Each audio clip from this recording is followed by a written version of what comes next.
Quoi surveiller en cette période d'avant-marché boursier du vendredi 6 juin 2025 à la bourse?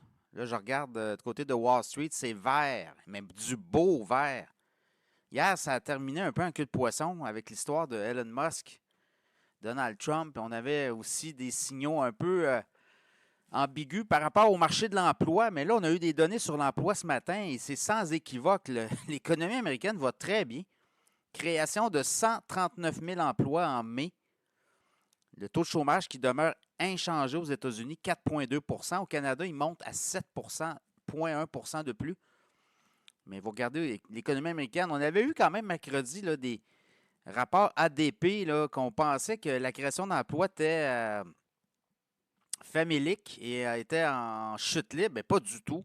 On s'attendait à 125 000 emplois de création et on a 139 000. Donc, les marchés boursiers rassurés par l'économie américaine. Et là, ça va donner une impulsion aujourd'hui à la bourse. L'emploi, c'est toujours très fort. Alors, à moins qu'il y ait d'autres nouvelles qui nous arrivent et qui soient très négatives, là, mais l'emploi fait foi de tout parce que c'est la vigueur de l'économie américaine en bout de ligne qu'on regarde. Et quand il y a de la création d'emplois de cette façon-là, ben, ça rassure les marchés boursiers.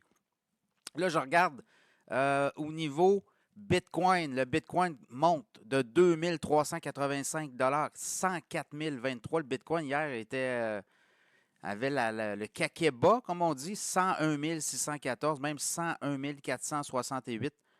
Et là, 104 023. L'once d'or monte de 5, même à baisse. L'once d'or va baisser aujourd'hui, c'est sûr. Là. Les gens achètent l'or quand les marchés boursiers sont un petit peu incertains. Là, le marché boursier sont très bons. L'once d'or devrait baisser. En tout cas, baisse de 3,30 $ au moment où je vous parle, 3348,10 l'once d'or. Le Hang Seng n'a pas eu le message, il est un petit peu en retard. Baisse de 114 points. Du côté de l'Europe, on monte quasiment d'un point, le stock 600. Donc voilà, Tesla fait très bien en rebond, là. En avant-marché, les marchés vont ouvrir à 9h30, mais Tesla monte de 8,30 $ à 293 $. Est-ce qu'on va avoir une partie 2 là, à notre feuilleton d'amour ou le divorce entre Elon Musk et Trump? Peut-être qu'on va calmer le jeu aujourd'hui. En tout cas, il y aurait intérêt à calmer le jeu. Pour l'instant, on va voir tout ça. Des compagnies Broadcom dans les microprocesseurs, les puces électroniques, Broadcom a donné hier sur ses free cash flow, hein, 6,4 milliards de free cash flow. On s'attendait à tout près de 7 milliards. Ça a déçu. Hein. Vous voyez comment Wall Street peut être bien déçu. Là.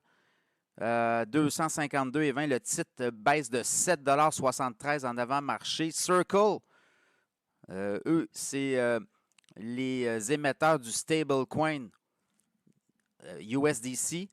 Le titre a monté beaucoup à la bourse hier. Il est parti à 31. On est monté à 160. On a monté 168 % hier à la bourse. Donc, Circle sera surveillé aussi. Donc, hier, Tesla a perdu 152 milliards de capitalisation boursière. Donc, il fallait faire de quoi? Le titre monte de 3,2 % en avant-marché. Si je regarde Lululemon, les actions baissent ce matin de 18 %, baissent de 60,08 $ à 270,70 $. On dit qu'on on a révisé là, toutes les guidance, on a révisé toutes les prévisions de profit. Et là, ben, ça n'a pas plu au marché. Ça peut être intéressant, le Lululemon, profiter du dip, quand même un détaillant qui est très en santé. Là. DocuSign baisse de 17 %. Même 18 % d'avant-marché, baisse de 17,10 $ à 75,80 $.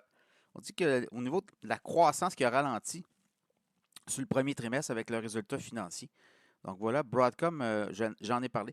Donc c'est ça, aujourd'hui, d'autres résultats financiers, du politique en masse, mais les marchés ouverts. Donc là, on devrait rebondir. Ça crée des opportunités, là, ce qu'on a vu hier. Et là, l'emploi qui est excellent. Aux États-Unis, 139 000 créations d'emplois en mai. On s'attendait à 110 000, 115 000, 125 000.